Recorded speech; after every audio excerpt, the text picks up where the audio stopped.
不想再多养一头猪了。大家看过这个视频吧？当时真的给我笑喷了都啊！今天我讲的这个呀，是个现实版的真事儿。上个月呢，我给一个89年的男生介绍对象嘛，他们家里啊，还真就是养猪的啊，人家就是做这个生意的，家里还挺有钱。在北京呢，有2套房产、2辆车，男生自己呢也上的是985大学，人也挺聪明的。但是这个男生他比较低调，希望呢自己能找一个朴实一点的，能踏实过日子的女的，不那么物质的姑娘哈。结果太不巧了，那天呢跟他相亲的姑娘一上来就问了他一大堆的问题，房子、车子、收入、存款、资产等等哈，问了一溜够，完全暴露了自己物质女的那副嘴脸。所以这个男生就说了，我没房啊，我也没车，我也没啥资产，家里边就是养猪的。于是这姑娘啊气得不行了哈，当场就炸了，说什么你家里养猪的，那我可从来没有想过我要嫁给一个养猪的人，这个条件怎么配得上我的高学历呢？后来啊，这个女的就跑来质问我哈，她说你不是说他们家里做生意的挺有钱的吗？有房有车的，但是她自己跟我说的跟你说的可不一样啊，这到底怎么回事？你不会是在糊弄我吧？于是哈，我真的是没办法，我就把男生啊给我提交的那些房产证明、收入证明哈，全部给他看了一下。我还告诉他啊，是因为他没看上你，所以啊才跟你说这些的。这回这个姑娘一下子就泄气了哈，说那怎么就没看上我呢？当时她看资料的时候不还挺想认识一下的吗？哦，我说你知道吗？跟一个相亲男的去问他的房产、资产、存款的时候，就跟一个相亲男生在问你跟几个男人睡过觉、怀过几次孕是一样的道理，非常令人下头，你知道吗？这回他真的后悔了啊！结果呢，回去之后呢，又去联系那个男生，结果人家就给他回了一句话，抱歉哈，我们家就是养猪的，但是我不想再多养一头了。大家说是不是很尴尬吗？你们知道现在在北京啊，男生相亲到底有多牛啊？我给你们报几条哈。第一，他们绝对不做舔狗啊，约会3次说没感觉的，立马就换人了。第二哈，买房子没问题啊，想跟他一起买也可以啊，各买各的呢也行，但是让他单独加你的名字呀，门儿都不会有。第三，北京虽然没有硬性的彩礼规矩，但是你要提彩礼也行，只要你的嫁妆准备好了也可以。既然说传统嘛，那咱就按传统的来办，协议得签好了啊，彩礼全部都得带回来。最后呢，婚前体检必须做，关键指标一项都不能漏查。各位北京的单身朋友们，对于这个事儿哈，你们怎么看的呢？咱们到评论区讨论讨论。这是来自一位女生的自述啊，我很喜欢他，但是呢，我不会嫁给他的，因为我知道我嫁给他，我的日子会很苦，我也不会幸福的。因为他的脾气、他的家庭条件以及各个方面的缺陷，放在感情里面都是可以包容的，但是放在婚姻里啊，就是扎向自己的刀。我觉得在爱情里有遗憾是可以被包容的，但是在婚姻里要是有隐患就麻烦了。连民政局的标语啊，也时刻在告诉我们，结婚最重要的就是稳定的情绪和良好的财务，而不是某个人有多爱你。和你分开我是会舍不得的，但是跟你结婚注定是个悲剧，那又何必呢？这个就是成年人的世界了，清醒即理智，对吗？你们知道吗？有一种很神奇的男女关系，两个人不管接触了多久，也不管他们的关系已经有多亲密了，即便是这生米啊都已经下锅了啊，只要这个女生问男生咱们现在算是什么关系啊，男生基本上都会回一句你说什么关系就是什么关系呗。这个时候女生一般都会很生气啊，直接就跟你提分手了。你们说啊，这到底是什么原因呢？大家见过狗相亲吗？反正我是头一回听说。前几天有一个北京姑娘哈，来跟一个小伙子相亲嘛，那就带着她的狗呢一起来的。原本我以为这个姑娘就是想缓和一下相亲的气氛嘛，结果呢，人家才不是呢。她是这么跟我说的，我们家的狗呢是会看人的，觉得善良的呀，它就会很热情，不善良的呀，它就会咬，对人家不友好。我都相亲好几次了，我都带着它，我就想让我们家狗看看，被咬的呀我就直接 pass， 热情的呢我就待定，我家狗喜欢的呢我就会喜欢，狗不喜欢的我都不考虑了。你看我的闺蜜就是这么找到她老公的，现在人家过得可幸福了。听起来是不是像个笑话？但是这是真事儿啊，狗是能感觉到人品好坏的，所以呢狗不喜欢的男朋友是一定要考虑一下的。我也给他说的蒙圈了，反正我就觉得大家觉得这个事儿到底靠不靠谱呢？咱到评论区讨论讨论吧。以后就不要跟我问这么傻的问题了好吗？男朋友变得忽冷忽热是啥意思呀？还有啥意思呀？他对你忽冷的时候就是在对别人热呗，他忽然对你热情啊，那就是别人在对他冷。还有哈，男朋友同居8年一直不跟我提结婚的事情，还一直保持恋爱关系，他到底咋想的呀？他还能咋想呀？他就是觉得你不够好，够不着他愿意跟你结婚，他不甘心，你明白吗？你这个时候就算倒给他彩礼，他也不一定愿意要你。你干啥要同居8年呀？别人8个月都已经结婚了，孩子都生下来了，好不好？哎，你们真的是不知道啊，北京现在相亲市场到底有多卷呀？一个30岁的女生因为家里边提了30万的彩礼，被这个男生拒绝了。结果她跟男朋友冷战了1个多月之后呢，本以为这个男生冷静下来之后会回去找她，但是没有想到的是，这个男生并没有如期而至。他们刚刚引闹矛盾没多久，男生这边啊就一波一波的来人给他介绍对象哈，各路女生都有。结果呢，被一个00后的女生给捷足先登了。关键的是，这个00后女生人家真的不乱花这个男孩的钱，还挺懂事儿，会规划财务啊，还会做家务。她觉得大家都是普通家的孩子，就平等对待好了。男生呢可以不出彩礼，自己呢也可以不出嫁妆，家里有现成的房子可以结婚，先住着就行了呗。以后要是一起挣钱，能买个新的也行。这姑娘实在是深得人心啊！本来呢，这个男生还有些忘不了前女友，可是这回好了啊，长江后浪推前浪，直接被00后给比下去了。结果半年以后啊，这个前女友啊真的后悔了，就回来找这个男生啊讨个说法。他说现在自己想通了，不要彩礼也可以，只要他回心转意啊就可以。可是这位男孩啊死活就回不去了嘛，就对他说啊，你知道吗？他跟我在一起啊，人家是想过日子，你跟我在一起啊，完全在谈交易。抱歉了，我这回是真的不会再选择你的。大家觉得这个男生做的对不对呢？今天我把一个客户拉黑了，知道为什么吗？情况是这样子的，我的一个粉丝啊，他已经关注我挺久了，前几天啊突然就跟我发信息说，美女姐姐，你能给我介绍个对象吗？我们家里啊催我催得不行了。我一听还挺高兴的哈，于是呢我就约他来公司，我们就聊了聊他的一些情况啊，包括他的择偶方向啊，也给他做了择偶定位哈，包括我的服务价格什么的他也问完了，都表示可以接受。可是最后他跟我说，姐，你看能不能先给我介绍一个试一试啊？安排我们见面之后啊，我立马就把钱交给你。结果1周之后呢，我真的给他找到了一位男士，很快就给他们安排见面了。没有想到哈，见面之后他们2个都觉得挺满意的，男士这边觉得他不错。结果啊，他见完这个男士之后呢，就并没有要给我交钱的意思了，就白不提黑不提了，而是跟我说，姐，你看咱俩都认识这么久了，我也特别欣赏您的能力，你的视频我每一个都看，每一个我都点赞。你看这个男士也觉得我不错，要不我先跟他接触接触，要是我们成了的话，我会给你发个大红包。哎呀，我一听啊，我气都不打一处来了，我就没有见过这么不要脸的，难怪他会单身到现在哈。我真的啥都不想说了，我当场就把他拉黑了。大家觉得我做的对不对呢？今天我把一个客户拉黑了啊，为什么呢？情况是这样的，我有一个粉丝，他其实关注我很久了。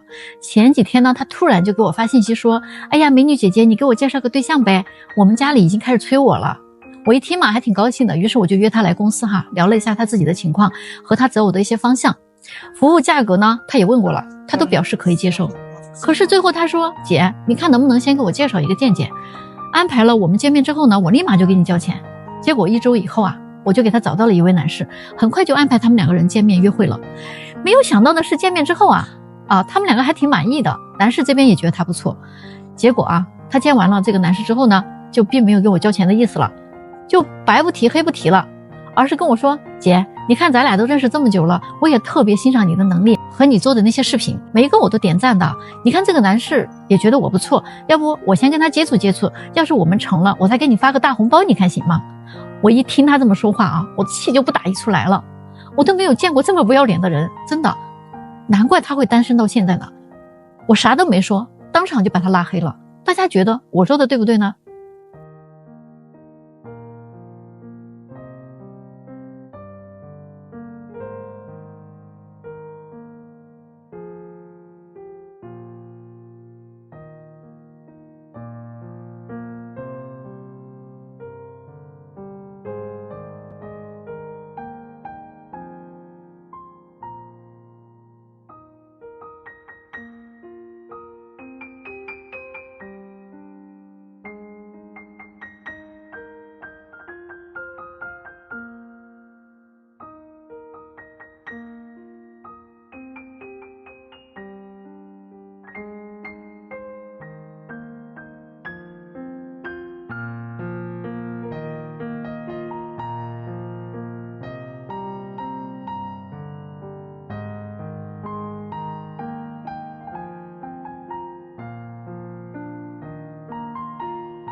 现在在北京这个相亲市场到底卷成什么样，你们真的不知道啊。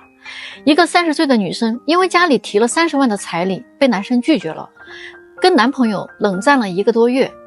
本以为男生冷静下来之后会去找她，没有想到的是，男生并没有如期而至。他们刚一闹矛盾没多久，男生这边就一波一波的媒人来跟男孩介绍对象，各路女生都有。结果被一个00后的女孩给捷足先登了。关键的是这个00后的女孩，人家真的不乱花这男孩的钱呀，她还特别的懂事儿，会规划财务，会做家务。她觉得大家都是普通人家的孩子，就平等对待。男生可以不用出彩礼，自己呢也可以不用出嫁妆，家里有现成的房子就可以结婚先住着呗，以后一起挣钱了再买个新的也行。这个姑娘实在是深得人心啊。本来这个男生还有些忘不了前女友，可是这回好了吧，长江后浪推前浪直接被00后给比下去了。结果半年之后这个前女友后悔了，来找男孩讨说法，说现在自己想通了，不要彩礼也可以，只要他回心转意就行。可是这回男孩死活回不去了对他说你知道吗，我跟他在一起他是在跟我过日子，而我跟你在一起呢，你是在跟我谈交易所以抱歉我肯定不可能再选择你了。大家说这个男生做的对不对呢？以后就不要再问这么傻的问题了好不好？男朋友变得忽冷忽热到底是啥意思呀？他还能有啥意思呢？他对你忽冷的时候就是在对别人热，他对你忽然热情的时候就是别人在对他冷。还有男朋友同居8年了，一直不提结婚的事情，但是呢又一直保持着恋爱的关系，他到底咋想的呀？他还能咋想的呀？姐妹他就是觉得你还不够好，够不着他愿意跟你结婚，他不甘心，明白吗？你这个时候就算倒给他彩礼他都不一定愿意要你。你干啥要同居8年呀？别人8个月都结婚了，孩子都要生下来了。你们有没有发现一种非常神奇的男女关系？两个人不管接触了多久，不管他们的关系已经多亲密了，即便是生米都下锅了，只要女生问男生咱们俩现在算什么关系男生基本上都会回一句你说什么关系就什么关系咯。但是这个时候女生一定会生气，甚至她会直接跟你分手。你们说这到底是什么原因呢？这是来自一位女生的自述我很喜欢他，但是呢我不会嫁给他的，因为我知道我嫁给他我的日子会很苦，我也不会幸福。因为以他的脾气，他的家庭条件和各个方面的缺陷，放在感情里呢我觉得是可以容忍的，但是放在婚姻里就像扎向自己的刀。在爱情里是可以有遗憾的，但是在婚姻里呢却是不能有隐患。就连民政局的标语也时刻在告诉我们，结婚最重要的就是稳定的情绪和良好的财务，而不是某个人爱不爱你。和你分开我是很舍不得，但是跟你结婚呢却注定是个悲剧，那又何必呢？这就是成年人的世界，既清醒又理智，对吗？在北京相亲市场非常内卷的这种环境下，还有很多的女生她真的没有清醒，还在做梦呢。前阵子我这来了个很优秀的33岁的男生，他来找对象刚开始呢他理想的年龄是小自己5岁以内的姑娘最合适，于是我们就给他见了一位30岁的女孩。可是这个姑娘就特别的慢热一直呢对这个男生就有点爱搭不理的。这个时候呢就有一个00后嘛，就很主动加了这个男生的微信，结果他们就聊得很火热。可是有个问题小姑娘说至少要谈2年以上的恋爱才考虑结婚这个事儿。可是呢这个男生家里催得很急所以他等不起，这个男生就主动放弃了这个00后。那就在这个时候意想不到的事情发生了，他最近呢就参加了我们一个线下活动嘛，结果就认识了一个离异的女性，就比他小2岁。这个女士呢说实话人家呢就没有小姑娘那么多顾忌了，特别的大方主动，而且呢她还是北京本地的，家庭条件还不错，什么都不缺人家长得还可以。那些小姑娘不懂的人家都懂小姑娘不会的呢人家也都会，上的厅堂下的厨房，懂风情有韵味儿。你想想哪个男人对于这样的女生他会不上头对不对？所以这个男生一下就沦陷了嘛。后来我就问那个30岁的姑娘，我说你到底是咋想的呀？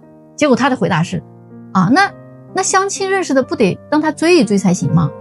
我真的是服了。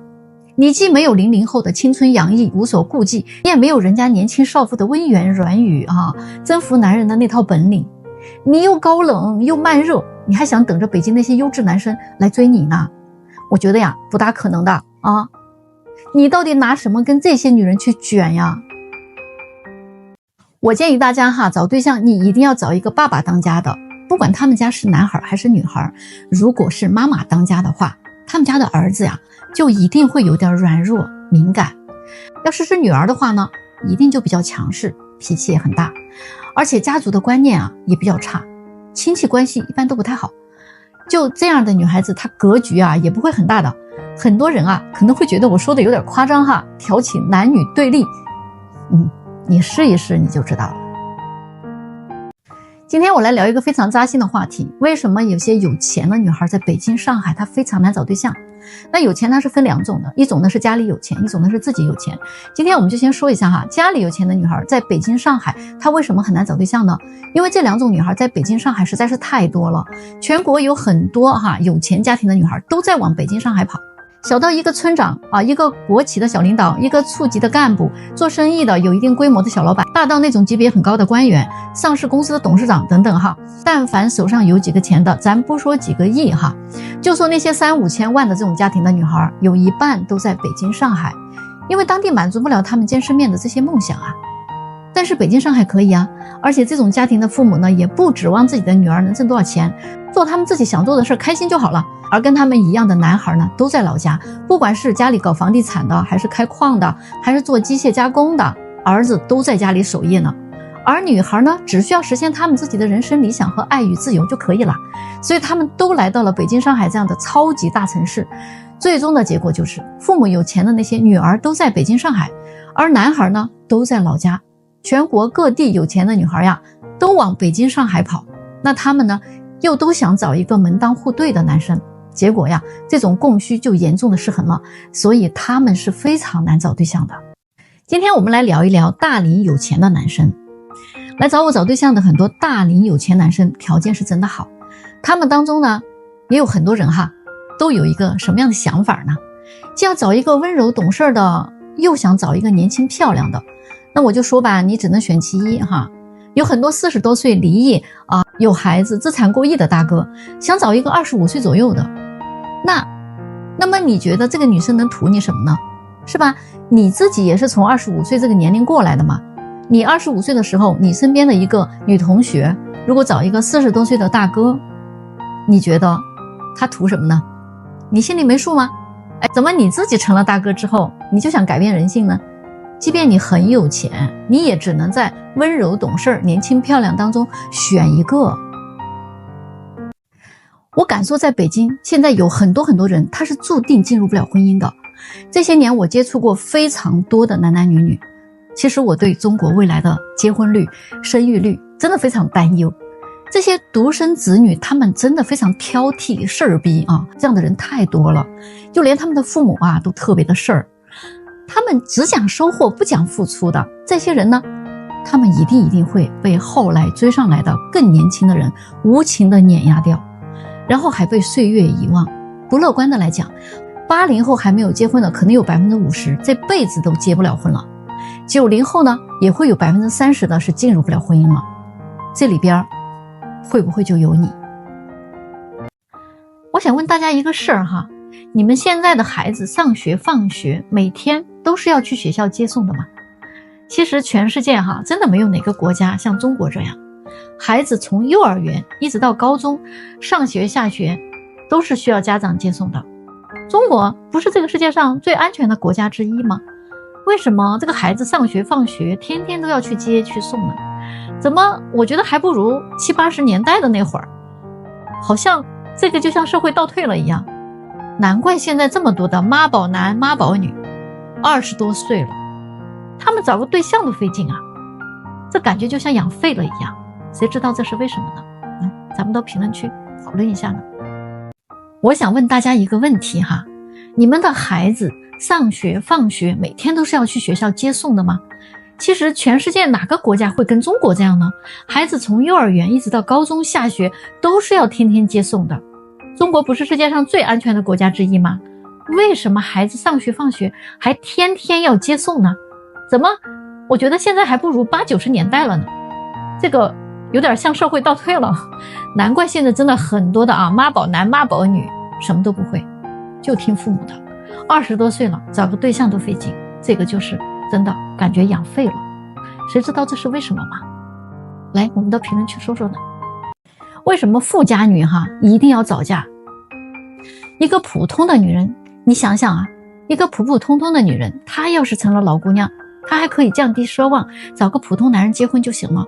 可是当一个富家女，她要是成了老姑娘那基本上她只有2个选择，要么呢，她就被迫成为扶贫办，要么呢，她就只能选择孤独终老。你们知道为什么吗？来，咱们到评论区留言。我劝劝那些富家女你一定要早嫁。为什么呢？当一个普普通通的女人，她要是成了老姑娘，她还可以降低奢望，找个普通男人结婚就完了。但是当一个富家女成了老姑娘的话，那基本上她只有2个选择，要么她就被迫成为扶贫办，要么就只能选择孤独终老。你们知道为什么吗？来，评论区留言。Hello， 把我们家猫猫也露出来了。我今天想跟大家聊一个关于好色的问题大家都在说这个男人很好色。你们以为女人就不好色吗？其实我觉得有的时候女人比男人还要好色。你就举个例子讲，你们有没有听说过哪个男人在某个女明星的演唱会上疯狂的叫嚣呼喊着我爱你最后还激动的晕倒在那个演唱会场这样的男人我真的没有听说过，也没有见过。反正我见过的基本上都是女人基本上都是一片一片的我觉得这个时候女人是根本不掩饰自己内心的好色的你看看生活中一些色相很好的男人他是根本不缺女人的。这也是为什么相亲市场上多金的男人是很多的，但是呢这个颜值很好的帅哥却是极少见的。知道为什么了吗？我认识一个女性朋友恋爱一直谈得非常不顺，换了好几任男朋友了。她跟每一任男朋友呢，都是从美好浪漫的开始，到不断的争吵，最后都是不欢而散的。其实这样的过程你一定觉得没有什么好新奇的呀，再平常不过了，大家都会经历。但是关键的问题不是这个，这个是这中间甚至有动手打她的男人还不止一位。他跟我讲，他跟初恋同居的时候吵架吵得特别厉害，可以吵到凌晨，经常闹到邻居报警。最后初恋选择了放手，他也意识到自己的性格脾气应该收敛一点。于是他在最后认识的这位男朋友面前呢，表现的还是比较温柔的。可是仍然好景不长，2人相处了半年，难道又动手打了他？他每一次因为挨打就会来找我诉苦次数越来越频繁。刚开始我也为他很鸣不平我们都会觉得一个男人再怎么生气，你都不能动手打女人，这个是我们整个社会公众都无法容忍的事情，对吧？特别是女性。可是话又说回来了，你不觉得很奇怪吗？他怎么总是会遭到男人的身体攻击呢？于是我就找到他最后的这一任男朋友了解了一下真实的情况，跟我们想象的真的不太一样。听完了原因，你可能会觉得他真的不一定是可怜的那一方。这位朋友她是一个说话特别直接，甚至有一点刻薄的女人，这一点我是了解的，所以她这一任男朋友说的话呢，基本上是属实的。他经常在因为跟对方有意见分歧的时候，表达方式只有一种，就是吵架，口无遮拦，没有理智，想什么说什么。他会因为心情不爽，专挑对方的缺点和自卑的地方进行攻击，在对方的伤口上使劲的撒盐，冷嘲热讽，各种打压贬低。他常常会令对方恼羞成怒的。但是大部分的男人他又不太擅长吵架，所以导致男人看到他当时那副嘴脸的时候呢，就想给他几个巴掌来应付他。我听的真的是心惊胆战的。所以我在想可能我们生活中有的女人她是那种说话做事都特别容易激怒别人的人，所以她才会招来这样的事情。所以我劝一劝现在我们的男人在女人狂怒的时候，你能不能冷静下来，千万不要动手而女人呢，在恼怒的时候，你也要理智一点，别口无遮拦，什么都说。这就是为什么现在大家都在说，想找一个情绪稳定的人。问你一下你追求女人的时候是不是从来都用同一套战术？有很多男人都这样啊，他们在追女人的时候呢，永远都用一套战术。他们自己也会发现啊，有的时候呢这好使，有的时候就不好使。比如说我最近有一个咨询啊，这男士呢30多岁了，非常成功，年入1000万。过往呢他追求女生的方式呢，就是一个砸钱，也都还行哈，大部分的时候呢这还可以的。但是最近啊，他遇到一个特别喜欢的女孩，他又如法炮制。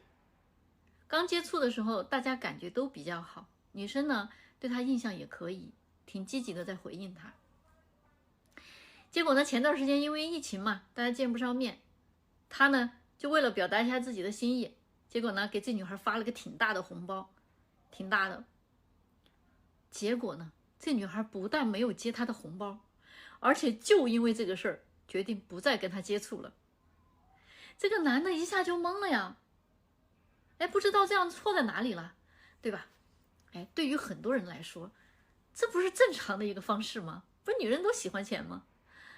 你们想一想啊，天底下的女人不可能都是一个样，所以你去追求女人的时候呢，先了解一下对方啊，了解一下对方的性格，去对症下药，知道人家的喜好、生活环境、家庭背景、内涵等等这些，你分析一下对方大概的性格特点，你再行动啊，千万不要一上来就是老一套，并不是每个人都喜欢你的方式的，对吧？这个时候是不是错失良机了吗？为什么有的时候有钱你也不一定追得到女人呢？那女人到底喜欢什么样的男人呢？答案啊，一定是那个能吸引她的男人，一定不是那些一上来就跪舔她的那些男的。所以啊，男生你在追女生的时候呢，你不要一上来你马上就去讨好她啊，你不要去跪舔她，那样只会让对方感觉到啊，你太容易得到了，你完全没有价值感啊。那女人基本上啊是不会爱上一个跪舔她的男人的。有很多的女人呢，最后选择的都不是那个仅仅能对她好的啊，女人最后选择的一定是那个既对她好，又能给她带来某种价值的男人，也就是你的价值感嘛，对吧？你才能吸引得到他呀。你比如说你形象好，你长得帅啊，那他呢从感官上就能够得到一些愉悦嘛。那比如说呢，你比较有钱，那你可以给到他未来一种物质上的那种安全感，对吧？或者说呢，你就很有才华，他和你在一起能得到很多成长啊，你能给到他一种让他仰慕的那种感觉啊。或者说呢，你就情商特别的高，能够给他带来无限的开心和快乐啊。做一个有幽默感的人，也是很讨女人喜欢的。我就见过一个啊，什么都没有这个男人，他居然能够得到女生的真爱呀。两家家族这悬殊非常之大，但是女孩啊，就是不顾一切的要跟他在一起。那如果你样样都没有，那你就别说女生多么现实啦，多么慢热啦，多么矫情啦，多么难追啦。说白了，就是你自己魅力不够，知道吗？今天有一个女生来问我，说跟男生呢接触了有半年多了啊，他们俩呀一直都非常正常的在约会、吃饭啊、玩耍，但是这么长的时间了啊，男生就连她的手都没有拉过一下。她问我，这到底是什么意思？姑娘啊，你说你是不是傻？这还能有什么意思呢？就是对你没有感觉，但是他似乎又觉得还行。在他的纠结中，你就已经成了他的备胎了呀。半年了还找不到感觉，那你还继续约什么会呀？赶紧离开他吧啊！就算他勉强的跟你在一起了，心也不会都在你身上的。有人说啊，嫁给爱情不如嫁给金钱。这个说法啊，一般都来自于那些受过爱情伤害的女孩。你的想法呢倒是不错的，不过呀，你的这个想法有点太美了。你想想啊，金钱就是那么容易嫁的吗？你是不是以为那些有钱人都在家里坐等一个不爱他的人，只爱他的钱的女人呢？那到底是你傻还是他傻呀？ looking for you.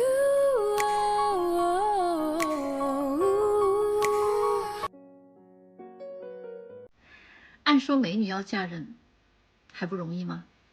但是啊，现在确实有一些美女啊，嫁人挺困难的。比如说王小姐，她就是这样一位嫁人很困难的美女。她这个问题啊，其实非常具有代表性。她的前男友呢，因为不想要孩子，所以两人就分手了啊。之后呢，王小姐已经28、9岁了，虽然她长得非常的漂亮，但是年龄摆在这儿了呢，没办法，不得不走上了相亲之路啊。那相了一段时间下来呢，她相到了一位富家子弟，家境很好，对王小姐呢也是一见钟情，倍加珍惜。可是啊，接下去问题就来了。交往的初期呢，因为一次意见的不合，两个人呢就吵了起来。那王小姐一气之下啊，就不理这个男生了。男生就跟她道歉也是不行。最后呢，男生给她买了一个好几万的包啊，才算把她哄好了。于是这两个人就和好了。没有过多久啊，男生为了能更好的稳定他俩的关系，就跟他提出了带他去见见父母。其实王小姐呢，心里还是挺开心的。但是她这个时候啊，面对对自己锲而不舍的男人呢，她那些毛病啊又出来了。她跟男生要求订婚的戒指必须是10万以上的价值。男生同意了。于是呢，他们就定好了见父母的时间。就在见家长的头一天，王小姐呢又跟男生提出了一个条件，说自己的父母啊明天过来啊，肯定要谈房产加上自己名字这件事情，希望男生呢到时候能同意。这一回啊，男生可就没有那么爽快了，俩人又吵了一架。这一次啊，男生不但没有答应她，并且跟她提出了分手。这一次算是失败了吧？于是呢，王小姐又继续的相亲，她又相了一位公司的老总。因为她的样貌好看啊，老总也比较喜欢，就请她吃饭啊。他们到了商场呢，王小姐呢就跟这位老总啊暗示自己看中了柜台里的某个包，试探这位男士会不会给她买。结果又让她失望了。老总吃完了饭就对她说了一句话：如果你是某某某某某人的女儿的话，那我现在就去给你买那个包。这句话怼得王小姐非常的尴尬。于是呢，这一次的相亲又告失败了。后面还有一次啊，她跟一位男士啊刚刚交换了联系方式，还没有见面呢。聊天中啊，王小姐就暗示这个男士啊给自己买苹果14的手机。男士直接就跟她哭穷啊。所以呢，都说男人爱你啊，就会舍得给你花钱。但是你们说啊，那些觉得用钱来测试男人的方式，真的管用吗？你知道为什么你总是找不到理想的伴侣吗？说白了，还是你太贪心了。你要是喜欢了浪漫帅气的男人，那你就得接受他桃花不断。你选择了事业有成的男人，那你就得接受他忙碌，没有那么多时间陪伴你。你喜欢纯情不谙世事的女孩，那你就得接受她没有那么懂事儿，没有那么理解你，甚至她会有些作。如果你选择了成熟懂事的女孩，那你就怪不得她现实励志，太独立也不够粘人。男人都喜欢温柔独立懂事又纯情还善解人意的女人，而女人呢，电视剧看得太多了，都喜欢帅气多金宠爱又包容的男人。哎呀，电视剧里的男主角都是很完美的，但是我要试问一下你能做到女主角那样的女人吗？这个世界是很公平的，没有一个人是完美的。在对别人百般要求之前，你先衡量衡量你自己有几斤几两吧。建议你多睡睡觉，多做做梦，梦里什么都有。很多人婚姻不幸福的原因，其实就是因为你们彼此太消耗了。女人不懂男人为什么一结婚感情上就不想多付出了呢？似乎已经不爱自己了。其实这只不过源于男人他们是目的性的动物，他们以结果为导向，他没有不爱你，他只是想把精力用在更加有价值的事情上，来为这个家庭的未来负责。你说我说的对吗？而很多的女人结婚之后还在一味索取，希望男人继续跟她花前月下，继续给她制造心动浪漫，一如既往的对自己很好。这个呀，怎么可能啊？矛盾出现之后呢，就开始相互指责。其实他们都没有明白一个道理啊，爱情其实是有生命的，它也有出生期、成长期、巅峰期，然后它也会逐渐进入一个下沉期、平静期，最后它也是会走向消亡的。消亡之后呢，它要么就涅槃重生，化为亲情，要么双方就会走向诀别。那爱情在婚姻中到底如何保鲜呢？其实很简单，它就像一笔存款一样，你每一次的用心都是在往里面存钱，你每一次的伤害就是在往里边取钱。当取钱的次数多了，存进去的钱就取一点儿少一点儿。如果你存的越来越少，取的却越来越多，那最后你就把你的老本吃光了呀。所以经营爱情和婚姻只有2个字：用心。爱是一点一点积累出来的，不爱了呀也是一样。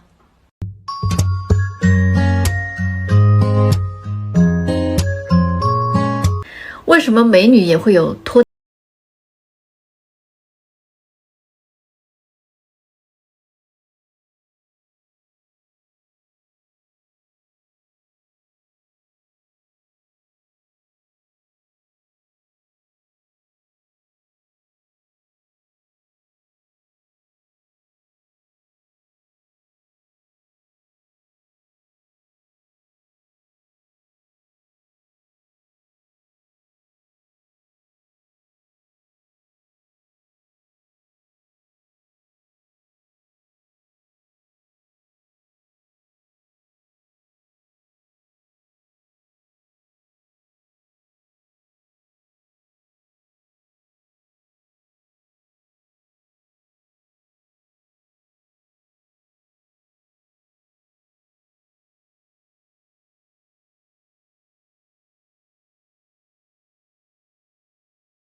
最近接待了一个87年的女人哈，一上来啊就吐槽跟她相亲的男人。她说这几个月她相亲了10几20个人了，但是她发现现在的男人太抠了，没有什么格局的。这些男人当中只有一个正儿八经带她吃了一顿饭，其他的呢，要么就请她喝个奶茶，要么就请她逛个公园，要么呢就喝个咖啡，而且相亲完了之后没有一个是主动把她送回家的。这个时候啊，他就很感慨，那以前呢，那些男的格局就特别大，跟他相亲不但带他吃大餐，而且还给他带小礼物，最后呢还会把他安安全全的送回家。然后这时候跟他一起来的闺蜜啊，88年的也附和着说，我呢反正是如果男人跟我相亲提出来喝什么奶茶呀逛公园啊，我直接就拒绝了，我接受不了格局太小的男人，我愿意下半生自己一个人过。我想说啊，你们真的是被男人给宠坏了。你看看你们20几岁的时候，人家又送礼物又送你回家，还请你吃大餐，然后呢你不是也一句不合适就黄了吗？而相亲这些所有的消费，你是不是1分钱也不用承担啊？那你觉得对男人公不公平呢？再说了，以前的男人也请你吃饭了，也送你礼物了，还送你回家了，你不是也没有同意人家吗？你现在说这些不请你吃饭的男人格局太小了，那些格局大的，你不是一样也拒绝了吗？你说这个男人格局太小了，太抠门了，是他们单身的原因，可是你也单着呢，那你是因为什么呢？那你要是格局大的话，你为什么不请男人吃一顿啊？